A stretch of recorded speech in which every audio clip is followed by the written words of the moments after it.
Week 1 is in the books and this one stings. You hate losing the winnable games. You hate losing on the road. You hate losing in the division. And you especially hate losing to the Eagles. The night had a strange vibe from the start. There were banners and rings, an extended delay that made everything feel stretched, and then that absurd spitting incident that led to Jalen Carter being ejected before the game even settled. All of it made the evening feel off kilter. Still, don't mistake. Weird for hopeless. When you look at the tape, the Cowboys competed. Doc showed the kind of decision-making and movement you wanted to see after his injury recovery. The offensive line flashed that young athleticism the coaching staff has been talking about, and Javonte Williams delivered in the red zone when you needed him to.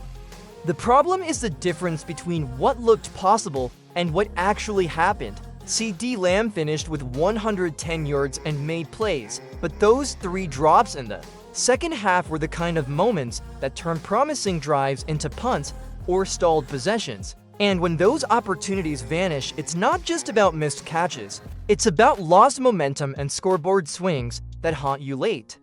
Meanwhile, Jalen Hurts did exactly what he's capable of doing. He didn't need to throw for huge yardage. He made plays with his legs at key times, kept plays alive, and forced the Cowboys to answer on the fly. When a mobile quarterback finds those seams, it exposes containment problems and assignment breakdowns that you're not going to win with every week. And yes, Micah Parsons being gone is a factor. The broadcast kept circling that storyline, and for good reason. Personnel changes like that matter. But tonight the bigger difference was execution in those 3 or 4 critical moments when the Cowboys could have turned this into a win. Quick interaction for you in one word. What was the single biggest reason we lost? Drops, defense, play calling, or something else? Drop that word in the comments and tell me why in one sentence. If you haven't subscribed yet, hit subscribe now and help push this channel toward 16,000. Every new sub keeps us growing and lets us do deeper breakdowns like this. Like the video if you want more game film work, and stick around. There's a lot to unpack and we're only getting started.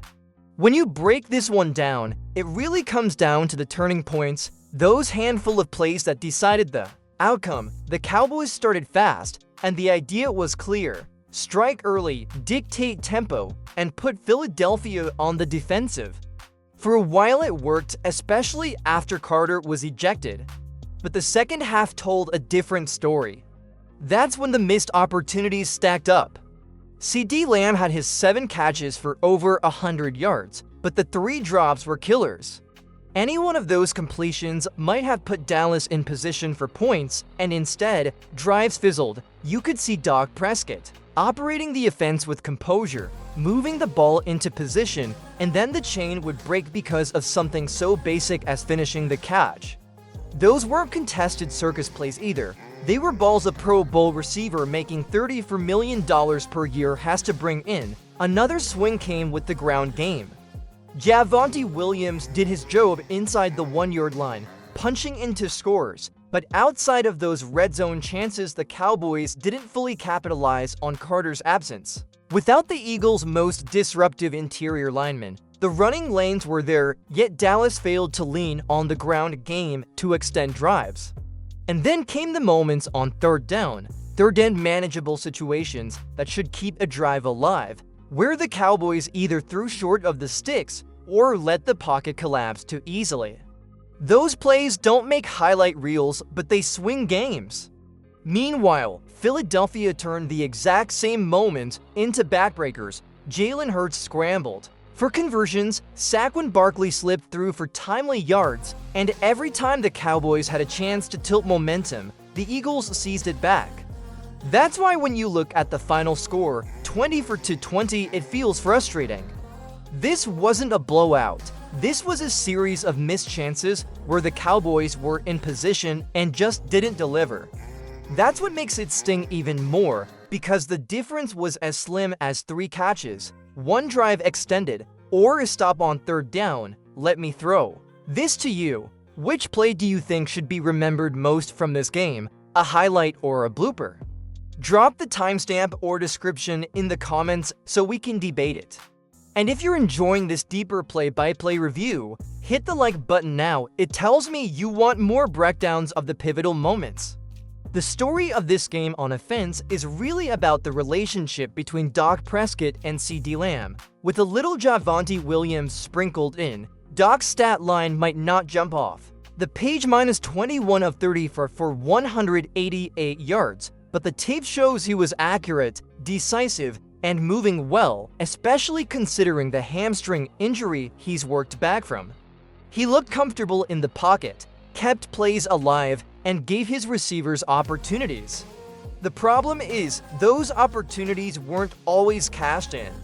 CeeDee Lamb had 7 receptions and 110 yards, which should be a headline performance, but it should have been closer to 160 with double-digit catches. He admitted it afterward. The drops were on him, and he owned up to it. That's what you want from a leader, but ownership doesn't erase points left off the board. At this level, when your quarterback is putting the ball where it needs to be, the top receiver has to make those plays. Think about how different the scoreboard looks if Lamb secures even 2 of those 3 misses. We're not talking about moral victories then, we're talking about an actual win.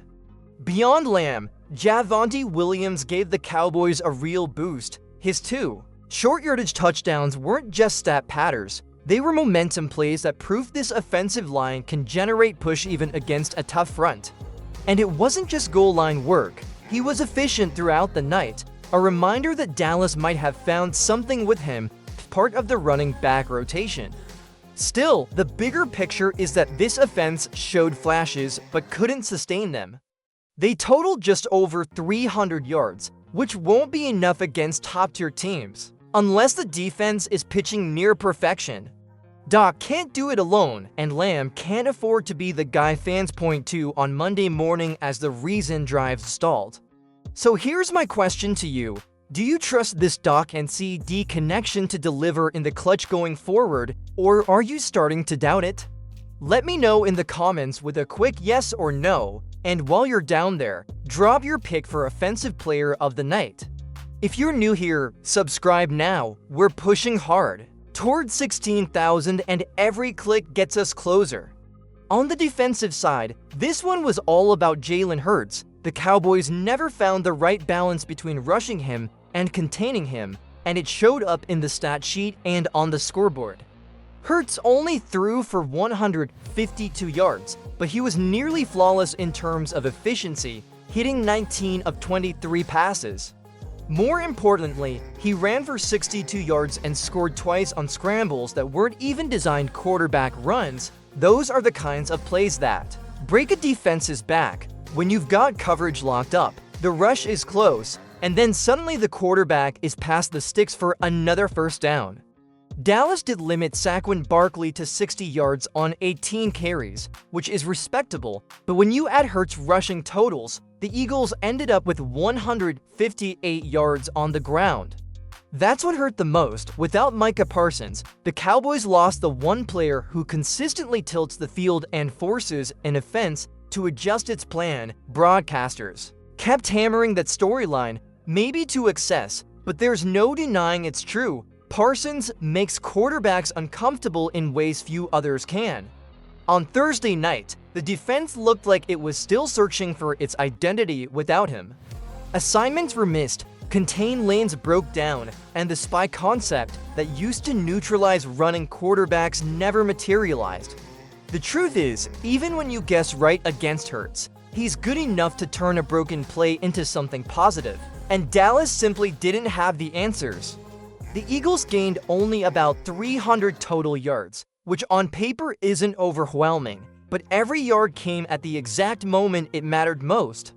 That's the definition of situational football, and Philadelphia executed it better. The Cowboys have to figure out whether this was a one-game slip or a blueprint other mobile quarterbacks can exploit going forward. So let me put it to you, is the defense the bigger concern right now than the offense? Drop a quick yes or no in the comments, and if you've got ideas, schematic adjustments, lineup changes, even a name you'd like to see get more snaps, throw them in there too. And before we wrap up this defensive breakdown, hit the like button if you want to see a dedicated film study on how Dallas defended Hurts, because that's the kind of deep dive I'll bring to you here. So after all the emotion, the breakdowns, and the key plays, what do we actually take away from this game? First, the Cowboys showed they can line up with a top-end FC contender and go toe-to-toe. That matters even if the result is disappointing. The offensive line looked strong enough to give Doc a chance, Javonte Williams showed real promise in the run game, and Doc himself looked like the steady leader you want guiding the offense. But the negatives are just as clear. CeeDee Lamb can't have another game where the conversation afterward is about drops instead of big plays. The defense has to solve the riddle of mobile, quarterbacks, and fast, because Hurts won't be the last one they see this year. And as much as you miss Micah Parsons, the reality is this roster still has enough talent to get the job done if everyone else does their part. That's the standard in Dallas, and that's what fans expect. When you give up rushing yards at the wrong time, when you miss tackles, when you let a quarterback out of the pocket, those are all fixable mistakes, but they need to be fixed now. The Cowboys ended up with 307 yards of offense, which is solid but not dominant. The Eagles finished with almost the same total and still won because their execution in key moments was sharper. That's the difference between contending and finishing just short. Going forward, the coaching staff will have to grade this one hard, and players will need to own their performances the way Lamb did in his post-game comments. That accountability is the only way you turn a moral victory into a real one next time. So I want to hear from you. Give me a grade for the Cowboys in this game, a B, C, D, or F, and tell me in one sentence why you picked it. Let's get a full report card going in the comments. And if you enjoyed this review, make sure to subscribe now. We're closing in on 16,000 and every new fan helps us hit that milestone faster. Share this video with one friend who always argues about the Cowboys so they can join the conversation too. Stick with the channel because we'll keep bringing you the analysis, the updates, and the real talk you can't get anywhere else.